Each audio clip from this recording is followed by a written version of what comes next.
Metagame is a word typically referring to a style of play that is optimally performed at any cost or dimension. This ranges from a game's skillful rules such as picking only the strongest characters in a fighting game, to anti-illusory means of optimization such as psychological attacks or cheating. The correlation of these gaming events with such disparate validity among players makes the concept of metagaming very interesting philosophically, but for now I'm here to build some context for this term with its lesser-known relatives. First things first, I'll derive gaming's elementary particles from 1978's The Grasshopper: goals, means, rules, and Sophia. These features and their polarities describe each of the primary games, which go on to encapsulate the logistical bounds of all human play behavior, bereft of depth save for other videos. Sophia, or illusory attitude in The Grasshopper, is basically the mental state required to play any game. More formally, it is the acceptance of constitutive rules such that the activity made possible by acceptance can occur. This is the most contentious attribute by far, its complexity being the long-held subject of many pieces of game literature before and after The Grasshopper. Its polar opposite is something I call strife, but for now I'll just call it a bad attitude. You're likely quite familiar with the other three attributes as a prerequisite to achieving Sophia, that is to say simply playing and enjoying games. Rules are either constitutive or skillful. In short, they are made either for the game or from within it. The means are the methods of participation and can be illusory or anti-illusory.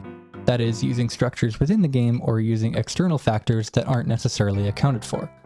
Last but not least are goals. In addition to the obvious illusory goals contained within the game, there are also the goals on the periphery of the game, namely pre-illusory and post-illusory goals. The former are the goals we have when constructing the game and our hopes for what is achieved while playing. And the latter are goals that we'll likely be striving for over all else, that is to say our life goals. Primary games describe the broad strokes of psychological interfacing between the developer and the player. Orthogame is the hemisphere of the developer, involving constitutive rules and illusory goals that make up the basic structure. Any motivations and constructions from the player would be called idiogames, and further divided into metagames and paragames. It's worth noting that idiogames can be nested within the construction of the orthogame, although if this ideal is taken too far, it may result in less cohesion and a player's detachment from their own idiogames.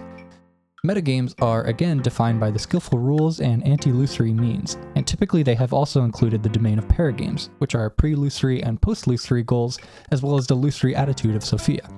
In other words, each idiogame is a state of emotions that causes players to either play for victory by any means necessary, or for completely different motivations that are mostly auxiliary to success.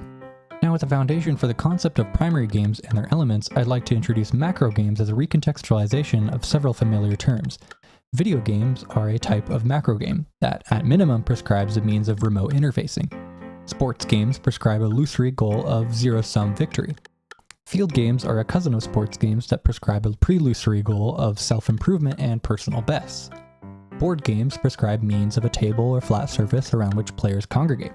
Social games prescribe means of human communication in its various forms. Word games prescribe the means of understanding and interpreting language, yet this could be considered inherent to all games as a necessity of expressing their rules and goals. These classifications are by no means exclusive, although I imagine some combinations will create tension with your traditionally conceived notions of these games. For instance, many people would not consider sports video games to exist because they believe sports and field games also prescribe a means of physical activity. However, it's clear that these prescriptions do exist in competitive video games while their physical components remain negligible. I might offer muscle games as an explanation, and I can use this to consider some muscle games that are neither sport nor field games. Stereotypical fairgrounds attractions include several examples of just such an arrangement. High strikers don't usually involve a competing opponent, and there is little expectation of repetition or improvement.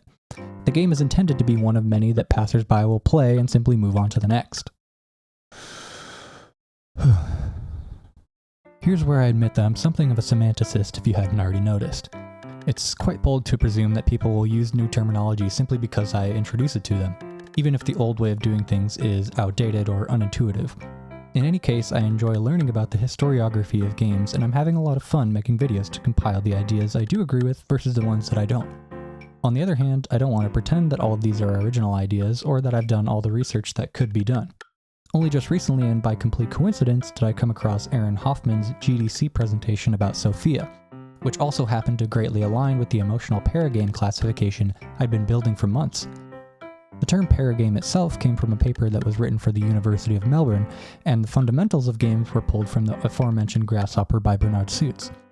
That GDC video and other citations are compiled in an extracurricular playlist on my channel if you're interested.